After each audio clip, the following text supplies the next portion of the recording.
हम तो कहने चाहूंगी जय जय जय छठ प्रभ छठी मैया छठी छठी जय की बोलें जय जय जय छठी मैया छठ मैया का जय।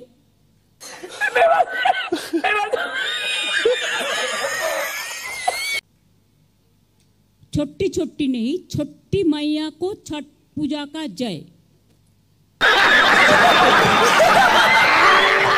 দিদি আপনি যে ছড়াইছেন এমন ভালোভাবে ছড়াইছেন তাতে আপনি এত বছর টিকা আছেন। হ্যাঁ এই কথাটা তো বুঝা লাগে, কিন্তু রাজবয়ের মানুষ কি কইরা টিকা আছে এই হইছে অবস্থা। मैं भी अभी सूरज देवता है कुछ भी आसमान परिष्कार है। ठीक है।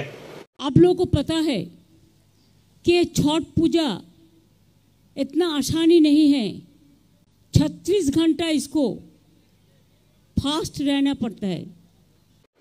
समझ गया। तो तुम्हारा नाम भिखारी कैसे हुआ?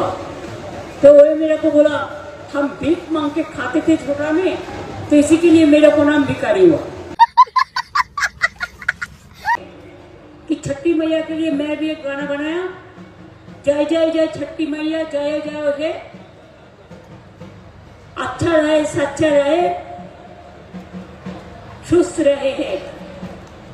কি হয়েছে দিদিকে মহান হিসেবে, দিদি আপনাকে মহান একটা পার্সোনালিটি কালচারাল পার্সোনালিটি হিসেবে দাঁড় করাতে গিয়ে কি হয়েছে, এই সোসাইটিতে আর কেউ দাঁড়াতে পারছে না। ঠিক আছে, তার গানও বাংলা সঙ্গীতকে তুমুল ভাবে ধস করে দিয়েছে।